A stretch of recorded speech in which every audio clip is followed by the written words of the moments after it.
We're back, and you should be able to hear me this time. What a screw up! Good God Almighty! Let's see if we're making it work this time. We should be making it work. Let me know if you can hear me, if you can see me. Everything sounds and looks okay on the stream because we was having issues.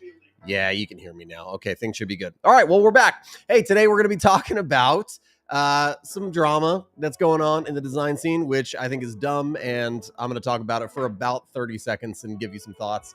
But then we're going to get to the good stuff. We're going to talk about a bunch of new releases, some leaks that happened on Figma's end, and some really cool releases that are happening with design tools, development tools, no-code tools. And then we're gonna review some portfolios because that's what it's all about. We want to get to the good stuff. So if you want to put your portfolio link in the chat, feel free. I got a couple portfolios pulled up from my Design Champs community, and so they've posted some stuff there. We're going to be starting there. We got people in the chat saying they could hear, like let's see, hello, yes, says, oh, okay, cool, yeah, David the web designer says he can hear me. James says he can hear me. Sounds good. Seems like we are back in business. I had an OBS monitoring issue. Let's get to it. The very first thing I want to chat about, actually, in my opinion, the coolest thing, the funnest thing, is that config is coming up in a couple of weeks. We're only a couple of weeks away, and me and some friends are throwing a rad after party. It only seats 400.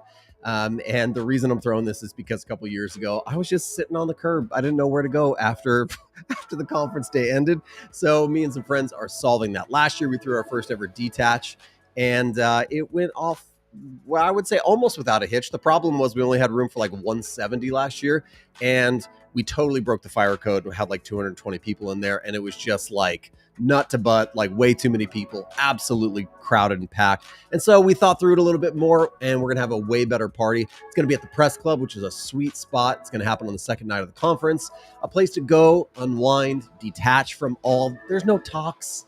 There's no scheduled things. There's going to be nobody shoving things or feature releases. It's just going to be conversation about human beings being cool and, having a good time. So if you're going to config this year, definitely click on the link. It'll send you over to the Luma page where you can see we're throwing the event early bird pricing. Today's the last day for early bird pricing, $99. Tomorrow it's going to go up to $129. Already 176 people going.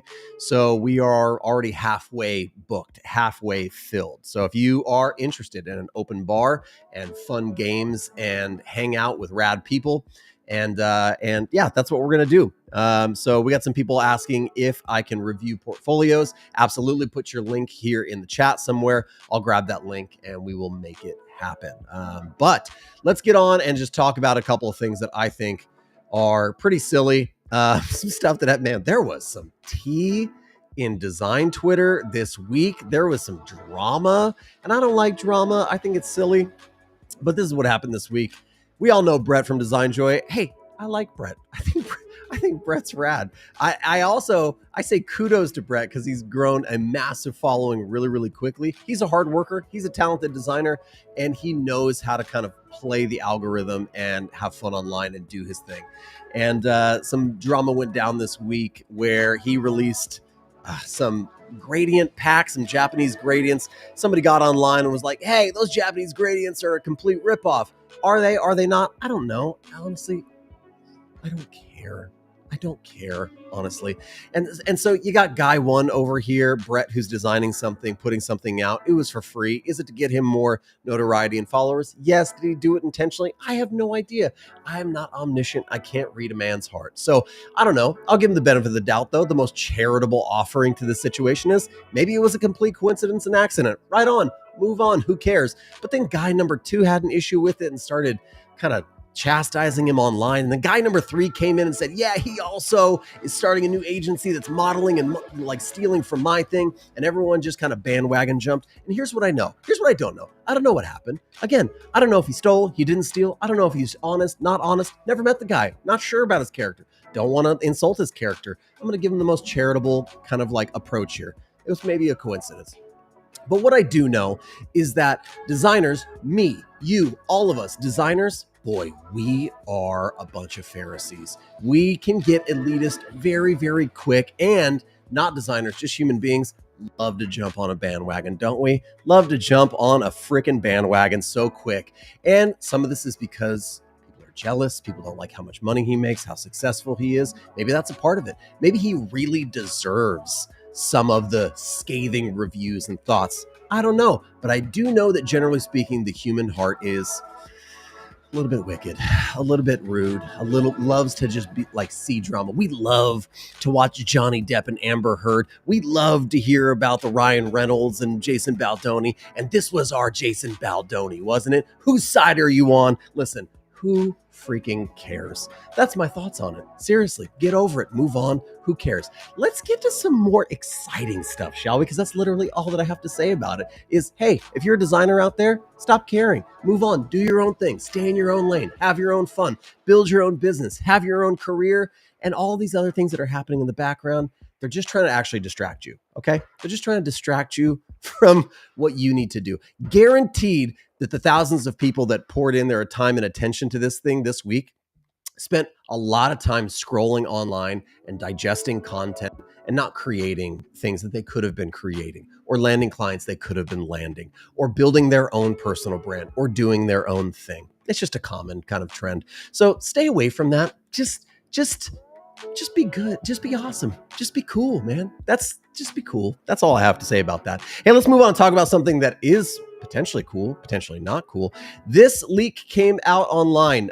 Jane Mansion Wong posted this interesting photo, and maybe you've seen it, maybe you haven't, but it is maybe a leak, potentially a leak. And there were some other screenshots that people saw, like in the Figma dropdown. Ooh, is there now site publishing? Is Figma going to announce site publishing? Obviously, Figma's going to announce site publishing.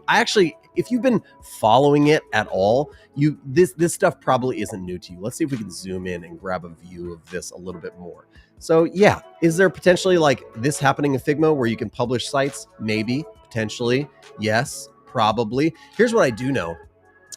Just a little while ago in February, Figma acquired Dynaboard. Dynaboard, if you don't know, is basically like a design to code type of tool, trying to bridge the gap between like your design ideas and production. So Figma acquires Dynaboard. Then just a little bit ago in April, then all of a sudden we saw Modify is joining Figma. They've also acquired Modify, which is another similar tool. We got AI tools, we got web publishing tools, we got design to code tools. Figma's acquiring all of this. What does that mean? I'm anticipating that while I'm at the Figma conference, that they're going to go, guess what we're doing? We're announcing web publishing, and it probably just makes sense. Okay. So, okay, cool. Fantastic. Moving on. I'm excited about it. I want to know what you guys think about it, because there's a lot of web publishing tools. I'm a big Framer fan. Obviously, I love Framer. I've moved everything, all of my client work, personal work, everything away from the web flows and the whatevers of the world over to Framer, because I'm pretty much all in on Framer. It's a great tool. Feels like a design tool that I can actually get on board with and use, and it doesn't slow me down on my creation process. And they are updating and growing like crazy. Is this going to be a competitor to Framer? I don't know. Is Framer sweating it? I don't know. Probably not, because similar to the drama, they're probably staying in their own lane, doing their own thing. But this is happening, folks. This is when the announcement goes off, and I think actually last year when they were showing a lot of their AI tools, a lot of their code output stuff, a lot of the announcements that came last year, I looked around. I think I was like sitting near Femke and Charlie Marie, or a few other like design influencers and really awesome people. And I went, that's happening next year. And not saying I'm Nostradamus or a mind reader or anything, tell the future, but I don't think you have to be to read the writing on the wall here for this one. So that's exciting stuff. I am excited about that. And I want to know what you guys think. James just says, why the hate? A little love, especially nowadays, right? Thank you, James. A little bit of love nowadays, I think is what we need. I think as technology progresses, and things are in danger of becoming less human, I think it's our job. I think it's our responsibility to try to be as human as possible. Part of that is just being gracious and charitable and patient and kind and respectful. I get it. The algorithm loves drama. The algorithm loves hot takes and people who are thinking in opposite ways. But you know what? The algorithm might love that, but generally speaking, we as a human species, we don't do well. We don't thrive on than that. It makes you more stressed out, more anxious, more depressed, more frustrated, more envious. So just stay away from all of it and just focus on the stuff that actually matters, right? Like you, your friends, your family, your career, your hobbies, the things that you love. I say focus on that. Okay, moving on. Hey, let's talk about some cool updates because there is some actual cool updates and things that are happening. One of those is Framer just released this update. I kind of think went under the radar, and it's this CMS like index variable, this ability to do some things that maybe we couldn't do before inside of the Framer for CMS. And I'll just show you really quickly. Here's kind of one of those things. I got a blog on my website, and I would love to have kind of like this feature thing, like more of a, like whatever first one is in line in the index. I'd love that to probably be like a little bit different, a little bit more interesting and kind of stand out, but you couldn't really do that before. And I've actually had to do this on some Framer client sites and some stuff that I've been doing where I have to bring in a second basically collection, and I have to limit it to one, and I have to mark it as like featured, and I have to do a bunch of gymnastics in the CMS. And I'm thankful because Framer is thinking about their CMS and wanting to improve their CMS. So they did this really cool thing where not only can you just kind of like change things and define things where you can click on stuff here in Framer and go in and start to mess with like rows and columns, but you can also do this, which I think is the most powerful. I have this layout here for like a blog row. If you click in that component, you can see that I actually have like a different variant of this, right? One that's a little bit more featured. Well, now inside of Framer, I can actually just go in here and I can say, hey, I want to grab that variant, and what do I want to do? I want to see the index, right? And if it is an index, if it's first in line or second in line or third in line, whatever it is wherever that position is, if it's equal to this thing, then I want to convert, right? When it's a yes, if it is, then I want to make it featured, boom, like that. And when not, I want the normal version that's there. All of a sudden, I have a featured graphic. Do I need to go in and fix this a little bit, tweak it around and make the variant different? Yes, probably. But I think like instantly what I have is a featured blog layout, and there's a lot of options here, which I think is really, really cool. So that's a cool update. Really into that. Love when platforms are kind of listening to the community. I think Framer does a really good job at that. And there's a lot of other tools that are listening to the community and doing some cool things. Another update that I thought was really interesting is Spline just announced this new update called Hannah. It's like a new infinite canvas design workspace. Spline, if you don't know, is a fantastic 3D tool. And I use it a lot because I love Spline. I love the people at Spline. I think they really, really care about the design community, and they make 3D design really accessible to designers like you and me who maybe don't have a ton of experience in 3D. They want to make it accessible. It's browser-based. You should definitely play with it. This isn't a sponsored ad. I just really like Spline. But they have this new product called Hannah, and it's basically going to allow you to work in 2D now instead of always having to be 3D, and then take those 2D elements that you create and do things like interactions, transitions, everything on a 2D plane. It's just something that wasn't available there before. So I'm actually going to click out of it and just show it because I only played with it just for like a second. But you can actually now come up here in Spline, similar to like a Figma thing. We have different file types that we can create, which I think is really, really cool. 3D design, AI 3D generation. They kind of separated that out and made it something different, which I think is also cool. But now they have this new Hannah 2D design. Actually, can I be really honest? Let me just talk. If Spline, if you're watching, I don't think we needed the name Hannah. I think it just could be a Spline 3D or Spline 2D. This is nitpicking. I'm nitpicking. Here we go. So you could do things like this. I could draw out like some sort of asset or element, very Figma-esque, like infinite canvas. This feels nice. We like it. And I can edit it and do all the normal stuff to it, right? Like I can change like some of the corner radius to it, whatnot, change the color. Let's make it an atrocious color like this. Great, fantastic. But the really cool thing is that now I can come up and I can set states to this. So we have our base state and we have our new state. And what do we want to do to this new state? Maybe we want to, I don't know, like change the corner radius, like make it like that, and then maybe change the rotation to it a bunch. Like let's make it turn 90 degrees. Okay, great. And now we can set an event and we can say, hey, something on like mouse hover. We want you to do a transition. What does that transition go from the current one to the new state?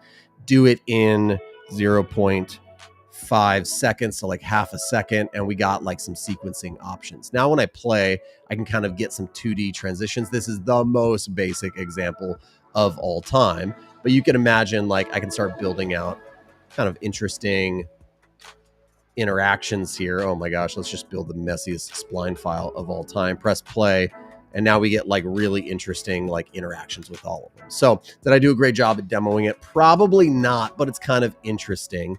And I think that it has a lot of opportunity, right? For people who wanted to do like more complex things. And for instance, like in Framer, you don't want to do all that work in Framer. Do I need to jump out to like something like Arrive? Well, now Spline is going, hey, we do 3D as well as 2D. We do all of it. You can do a lot of that interactive stuff right here. And just like anything else in Spline, export this out, get it on your website, really low footprint. It's great. I love Spline. I love Unicorn Studio. I love Rive. I think these are phenomenal tools. And I think that if you are a web designer, a UI designer right now, learning more interactivity and motion right now is actually a great thing for your portfolio, for your career, for your skill set. I think all it does is make you more valuable. So I'm really into things that make you more valuable, okay? Somebody's asking in the chat, do you review portfolios at the end of the live stream? Yeah, absolutely, I do. I review portfolios at the end of the live stream. So just drop your link wherever you're coming from, drop that link. And if you can't for some reason get that link in there, that's fine. Just go over to Design Champs, create a free account, get in there, and then just drop your link somewhere, create a post, whatever. And or just hit me up on Twitter. I'll find it on Twitter. That's fine too. You don't have to join if you don't want to. Okay, some other cool things that are kind of interesting. Lovable just released 2.0. They got a brand new rebrand. I forget the name of the designer, super talented designer that did the Lovable rebrand. So that's looking really rad. Looks really, really good. I think they simplified some pricing, and they also increased their security on it. I think a lot of people I saw some posts on Twitter earlier this week that were like, oh, are you vibe coding? It's not secure. Obviously, these tools are newish and they're going to be growing in all of these areas. One of those areas, I think, is obviously security. So they're going to make sure that nothing is like hackable, breachable, so on and so forth.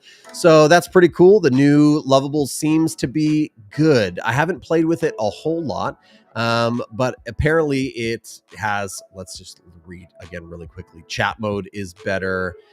Security scan is better, simplified pricing. It has teams and real-time collaboration. That's kind of nice actually to bring people in. I'm a big fan of like the AI, like coding tools, agentic tools like Lovable, Bolt, all of those. I think they're pretty rad. I especially like it when they actually plug in, or you can upload it to GitHub, edit the code right there, make edits up inside of GitHub and pull those requests down. There's a nice kind of like bringing together of like design, development, and people who don't know how to code but want to start getting some on the page. I think it's pretty cool, right? Like I think I did a live stream recently, or maybe a video, I can't remember, where I started creating like a Swiss inspired, like minimalistic podcast. So yeah, it's telling us we have workspaces, project level collaboration, chat mode, security checks, custom domain deployment, edit visually or in code. Nice. So yeah, I created this nice like podcast player here where we could get some, got some sound going there. We got real-time like scrubbing of things. I think I prompted this thing into existence in like 10, 15 minutes, which is really, really cool. Mike says, what are you talking about, design drama? Hey, if you just joined, I talked about it for like 60 seconds at the top of this live stream. So just scroll back and go check it out. There's drama happening online that all of us should probably just stay away from and ignore, because at the end of the day, who freaking cares at all? That's it. That's all I'm going to say about that. So those are some really cool updates that I've seen happening.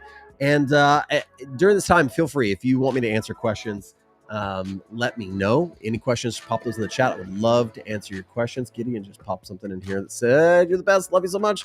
You're live. I was like, oh my gosh, Jesse's live. So I jumped on. Hey, that's awesome. Right on. Appreciate you jumping on, and appreciate the love. That's just more love right now. More kindness. That's great. I appreciate that. You don't have to be fake. If you don't like it, that's cool. Just tune out. And that's another piece of advice for that drama. If you don't like it, just tune out. Just shut it off. And so that's my thoughts there. Hey, somebody said you like my cap. Thank you very much. Appreciate it. This is from a company called Malta Apparel. A really cool Christian company. Makes rad swag. Into it. Always like that kind of stuff.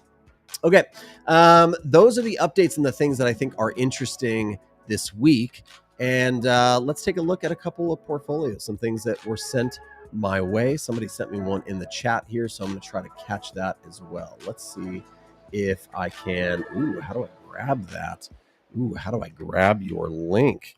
Boom, boom. I'm going to jump into my chat really quickly, and let's see if we can grab the right kind of links and things that are happening based off of this. But yeah, if you have questions or you want to post your link, all you got to do is just post it below or go into Design Champs and post it there. DesignChamps.io. Hey, here's a question. Here's a really weird question. Should I buy the .com of Design Champs? Because Design Champs is my baby. It's the thing that I'm building out. It's courses and mentorship and challenges and a place to kind of like learn and grow as a designer. And obviously I'm on the .io. Are .ios, did I read somewhere that .ios are going the way of the dodo? Like they're going to do away with the .io? It's going to be really sad. I could buy the .com. Is it worth it? It's like $1,000. Should I buy it? I don't know. Maybe. I kind of like the .com. So that's something I'm thinking about. All right, let's jump in and take a look at a couple of these portfolios that were sent to me. This first one is by Cherif, and I'm going to just absolutely mispronounce and murder your last name. Tabouche, maybe. Yep. Absolutely. So cool. I tell you what, if you have, people are asking this question, if you need to send me your portfolio link, you can just DM me. That's fine. Just DM me. Or you can like respond in Twitter to this thread. That would work as well. And I'll take a look at it. Okay. All right. So he sent me a Behance portfolio, which I don't mind. And I think some people out there could mind. I prefer a personal website. I prefer a domain, custom domain. I think nowadays there's actually there's not a lot of excuses on why you wouldn't have your own website. You can grab like a cheap domain and you can like spin up a Framer site, grab a free template, just smack it up there, get your work up there. It's like a half a day's worth of time investment. It makes sense. You probably should just do it right now. Although that being said, I don't mind so much with the Behance still. So, okay, let's just take a look at a little bit of work. I like that. Okay, so when I see some things I'm looking for here, obviously, is like when I see UI UX designer, I'm immediately looking for that type of work. We see that type of work, so that feels good. I like what's happening there. But we're getting really, really similar shots. So this is one thing to be said, just like visually, you got to mix it up for me. I like the real world mock-ups of seeing everything here, but I want to see as much of the work, and I want it. Unfortunately, we live in a TikTok generation, so you have to grab my attention, keep my attention. When I see a grid of work here, could I use a little bit more work? Maybe, potentially, but I want to see some mix and match. So everything is inside of a laptop, and you're a UI UX designer, which tells me I want to see some things inside of an Android device, iPhone device, mobile device. Just show me some mobile stuff, show me some web stuff, show me some software stuff. That's what I think of when I think of UI UX designer. Right now, it makes me feel like you're a web designer. So it feels like maybe a little bit of a disconnect. And I think that's a big lesson, is like what you say you are, you have to present, right? What you're positioning yourself and messaging yourself as, show me, okay? You have to show me, absolutely 100%. So let's just click one of these. This is a marketing website, landing page, SaaS website. Okay, great. So you're a web designer. There's nothing wrong with being a web designer and not a UI UX designer. Is that like a trendy thing that people just... They're like, I don't feel like I'm enough if I'm a web designer. If you like designing websites, say you're a freaking web designer. That's way better. Okay, let's click on it. Yeah, it's nice work. Okay, let's scroll down and see a little bit more project overview. This is kind of the benefit of like a Behance, is you can build out basically like a Figma case study and just slap it into existence, just stitch it together. So pretty cool. Yeah, you're showing me. And now this is the other thing, right? Okay, I see a piece of work here. I see an explanation, but I see another explanation. And I get into like another shot of the work. It looks pretty good. One thing that's hard about the Behance profiles is you got to be really clear as to when your presentation of the project starts and when the website ends. I think it's kind of clear here, but that can be troublesome, right? A little bit. So especially when it's really funny. This is one of the downsides. There's so many upsides of branding your case studies and making the whole thing match with the project. The downside is they kind of meld together. So you have to create some definition, some defining kind of structure here and separation. I think the work is good. It's decent. It's pretty good. This is what I would call like junior to like mid-level, website design work. And I think that one of the things that's kind of holding you back is in the presentation stuff. The typography lockups are like a little bit meh, like the colors and like, the way that you're presenting colors, the graphics look a little bit old, so they look a little meh. So that's what I would say there. But I think it's pretty decent work and you're doing a good job. I just really want you to present yourself as a web designer, because that's definitely what you are. The world needs more talented web designers. The work here looks good. I like it. I wonder what you're doing the mock-ups in. Now, here's one thing I will say kudos to you is a repetitive case study structure. I'm actually a big fan of this. The reason I'm a big fan of it is because if I'm a hiring manager or a client looking to hire you, and I look through one case study, there's a bit of a UX thing happening there subconsciously. I'm learning how to read your case studies. And if you mix and match them and they're different every single time, that starts to get a bit tough. So you don't want them to be redundant. You don't want them to be too long so that I don't want to read. But you also, it's nice to have a little bit of a structure. I go, oh, okay, we're going to show me like the power shot here at the top. And then I'm going to see like a little bit of an explanation of process. And then we get into the work. So I actually like this. I actually like this work more than I liked the last one. It makes me say, okay, you're less on that junior to mid-level, more on that mid-level, starting to approach that kind of like senior level. Drop shadows are a little bit harsh, so this is just showing like a little bit of that immaturity in design. We're still kind of like figuring out contrast, spacing, some things like that. So Luke says, are we going to talk about Figma leaks? I already talked about them. So just scrub back a little bit, maybe like 10 minutes, and you'll see me talk about the Figma leaks, because those are definitely a thing. And we have another question from Vishnu says, how do I get an entry-level job as a UI designer in a competitive market? It is a competitive market, 100%, no doubt about it.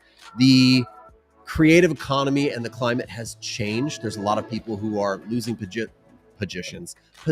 They are kind of like rejiggering and finding their spot. I think it's harder now to get into those entry-level positions. And this is how the market kind of flows, right? There's more, it's a supply and demand game. There's more supply than there is demand for UI designers, or there's less supply and more demand. So therefore that creates is it easier or not easier to get into those entry-level positions? Unfortunately, I think we're moving into one of those markets where it's a bit tougher. And so you, in a competitive market, I think have to do two things. Number one, you have to add relevant skill sets that are tangentially connected to what you do. So we were just talking a second ago about Framer and Spline and Lovable. Add these skills in. AI is a big one right now. So if you're not utilizing AI in some way in your workflow, then you're probably behind. You're falling behind. You don't want to do that. So you have to constantly be, retraining yourself on what companies are looking for, what's valuable. And at the end of the day, I talk about this all the time. It's about productizing yourself. If you want to sell a product, it's really down to these two things, like the value and benefit that product brings to you. Part of that can be skill set, technology, things that you can leverage in your workflow. And then the other thing is just positioning and messaging, right? Like there's a ton of companies that sell energy drinks. Why do some people buy one energy drink over another? Maybe it caters more to my specific needs. This is what I call the late night infomercial effect, which is, hey, are you, in your late 30s and trying to grow a mustache and really like, two-tone caps? I'm like, yeah, that's me. You got my attention. So gone are the days when you can just say, I'm a web designer that solves problems, because everybody's a freaking web designer that solves problems. So this might be the time to niche down a little bit, or just position yourself better to speak to your type of client. If we are productizing ourselves, you have to ask yourself, who needs me? Who would buy me? Who would hire me? Who would pay me for my services? And what am I really good at? I want to message and position myself specifically to them. Those are my thoughts. Okay. This is really, really good work. I like it. I'm going to give you a thumbs up. I appreciate you. Let's move on to the next one. This one is, I don't know the name. It's a Framer website build, Petruspana.framer.website. Cool. So it's a Framer website. I think that there's a couple things happening here. Too much. It seems like you were just experimenting with Framer, and that's a good thing. You should be learning skills like this. Love that to death.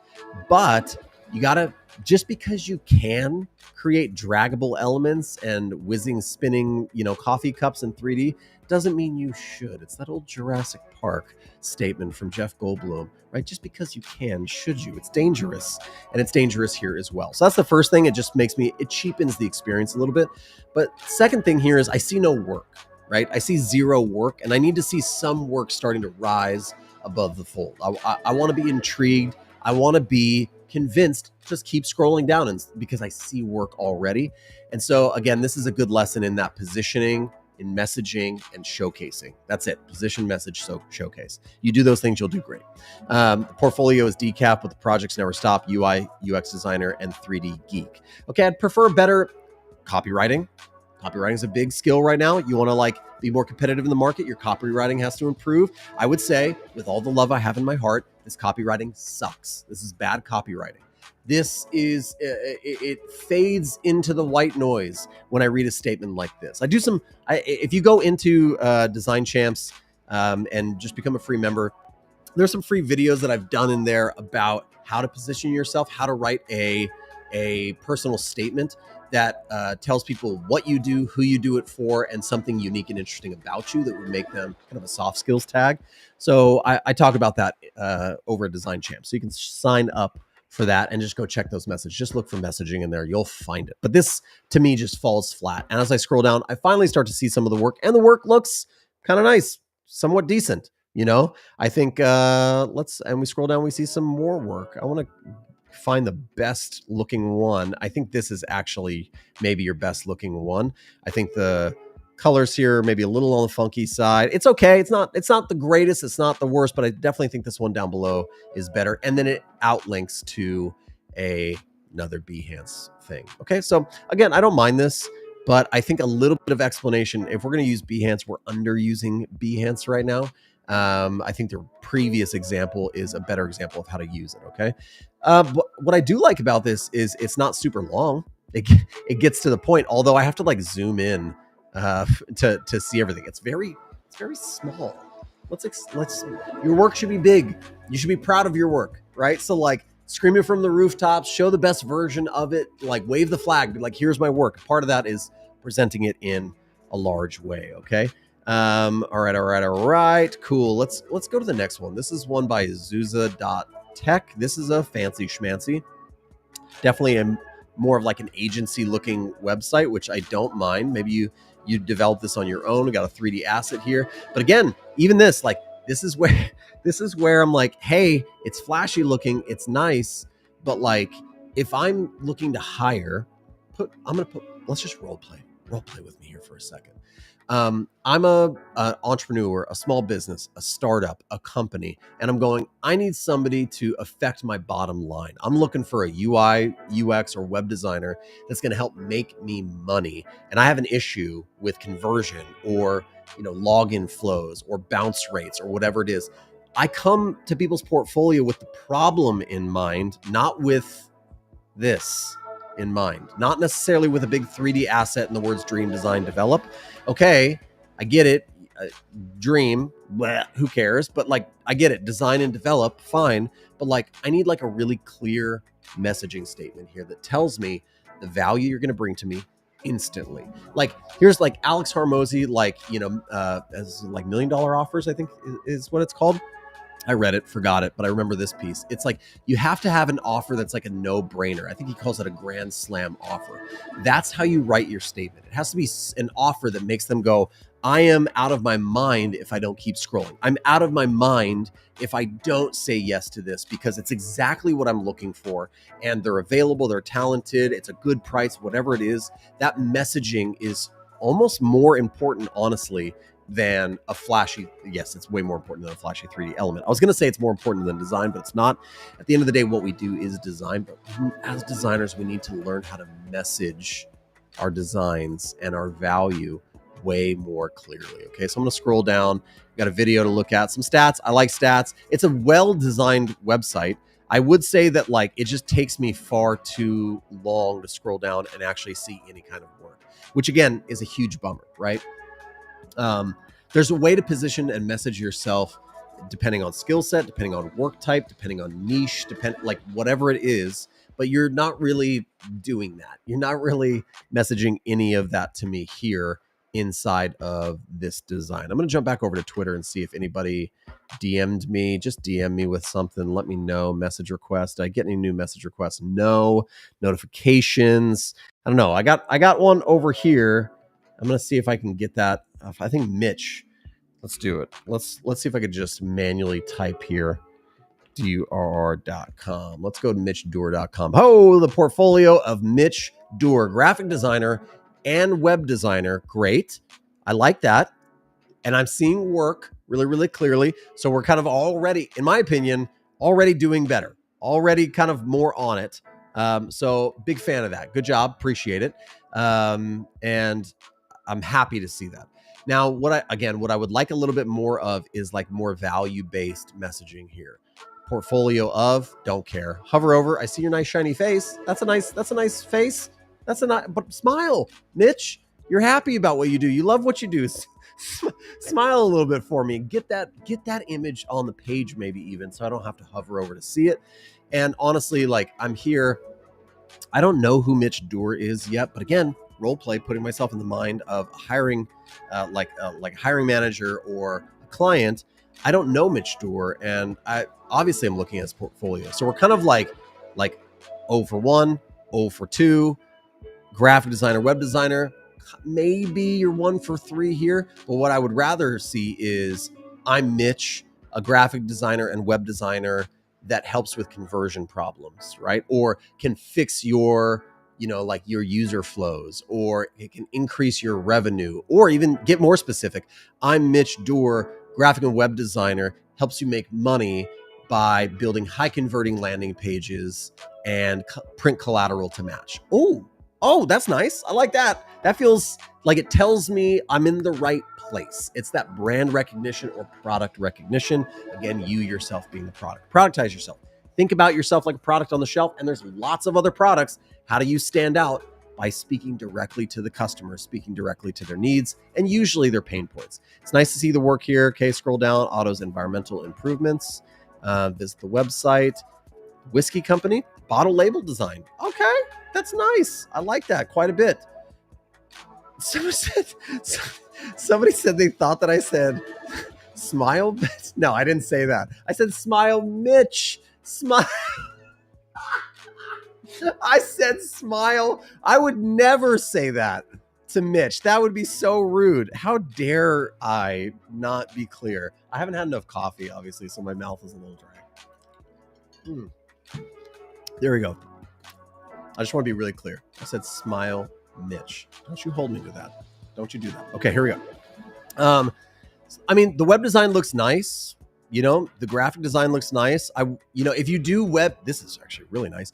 I like the color combo here. And what I would do is, if you're kind of specializing in 2 areas, graphic design and web design, really cool. Alternate them. I want to see graphic design, web design, graphic design, web design. That's just I'm maybe nip. And you have a lot of really nice graphic design here. This would be really good. I will say this. I wouldn't mind seeing like a complete kind of project that you did that covers both web and graphic design. So if you were doing something for like a brand or a company that had like a website need, but you also did some collateral for them or branding or whatever, that would be great to see. Put those 2 things together when you show me your projects, because all it does is reinforce this statement. It's somebody that can do both for any individual client. Okay, so stop with the comment. I didn't say that. Here we go. I think it's a nice, clean, straightforward. Let's see more. It doesn't link. Hey, it doesn't link out to a Behance. It's nice. Got some nice images here. I'd say carousels are dead. I'm going to make a big statement right now. Carousels are dead. They're too much work. They're just too much work for me. Maybe I'm being opinionated. Maybe it's my thoughts. I think carousels are dead. I think that also you had a really nice chance here to put out lots of these beautiful images and then tell me a little bit of a story. Don't write me a novel. Okay. I don't want to give me the TLDR. Give me, hey, here's what I did. Here's what the challenge was. And then really best case scenario here is if you can tell me that there was some sort of value metric, either qualitative or quantitative, right? Right now, you're just showing me like a showcase, a carousel of images. But I want to know if it helped increase sales or if it just had client satisfaction. Like, give me the do you get testimonials? You need to get testimonials. Get the testimonial from your client saying, we worked with Mitch and And Mitch is awesome, and he made the process smooth, and he did all that kind of stuff. Let me know. We could do a whole nother live stream on how to gather testimonials. It's really, really easy. There's a lot of ways you could do it, but you should be gathering testimonials. These are fantastic, I think, like work that you're showing me here, Mitch. I want to see a little bit of an explanation of it. And yeah, so that's my only thoughts about that. Hey, what questions do you have? What am I Somebody asked a question here. Let's answer this one. What tools do you use to run your entire web agency? Like, how do you do maintenance for websites, CRM, necessary use, go high level? Man, there's a lot of things in there that you said that I don't do, and some things that I do. So let's just talk about how I run my agency. So I run on a retainer model. It's not a design subscription. I do at times do per project, usually for websites, it's on a per project basis. So I do write proposals and contracts on a per project basis. I do a lot more mobile applications, web applications, and software as a UI UX designer. So those work best, in my opinion, on a monthly retainer. So clients buy a certain amount of hours from me. I bring them and invite them into an Asana board. You can use Trello, Notion, whatever. I like Asana. I wish there was a better thing. I'm building a better thing right now. But I bring them into Asana boards, and they start to lay out all the tasks they want from me with as much or as little information as I need. And then I start moving those into columns to work on them, and I start delivering deliverables and assets for them. That's how I work. I do all payments through Stripe. So that's super duper easy. It's like such a breeze to create stuff inside of Stripe. And then what else do I run? Man, I don't have a CRM. I don't do CRMs, right? I know who my clients are. Usually, like, I'm getting referrals, word of mouth, because the work that I do is good enough to get them to give me those referrals. I gather testimonials manually. A lot of the work happens through email. I don't do Slack channels with clients. Don't want to do it. It's part of the reason I like Asana, because they have a message board inside of Asana. So the last thing I want is to try to insert myself into dozens of different processes and workflows. Instead, I have one simple process, and maybe this sums up the entire thing. I have a simple process and workflow that works, and I invite clients into my process and workflow. So you have to establish your processes and workflows, and then you bring people into it to collaborate together, whatever works for you. Maybe Slack does work for you. Maybe email works for you. Maybe Asana, Trello, whatever it is, however you do project management, it works for you. But you need to find the thing that works for you, and then make sure that it's repeatable so that you can teach and train other people how to do it. I do have staff. Like, I have more than just me working for my agency. I do design work. My other designers do design work. I have an executive assistant. They help process stuff. So, but it has to be documented, repeatable processes. That's a thing. So that is what I am doing. Okay. So any other questions because we're going to jump off. We're almost done. You can scrub back through and watch any pieces that you missed. Mitch said, response to what we did, put more story into the show, more page. It's a work in progress. I love a work in progress, Mitch. Good for you, man. Put it out there. And that's good for you, Mitch. Let's just stop there and talk about it really quickly, because at the end of the day, don't wait around for things to be perfect. Get things up and iterate them. That's kind of what's beautiful about the web. It's kind of what's beautiful about technology. It's not print. It's not set in stone. Get it up there. Done is better than perfect. And then you iterate and get it to that place where you're more and more proud of it. That's it. That's all you got to do. Okay. Let's see. Renard asked this question. How do you start if you don't have the experience and want to build an agency? Renard, you're going to need a couple of things. You need the skill set, obviously. So you got to build up the skill set until you feel like you are comfortable or at least capable of doing some base level work.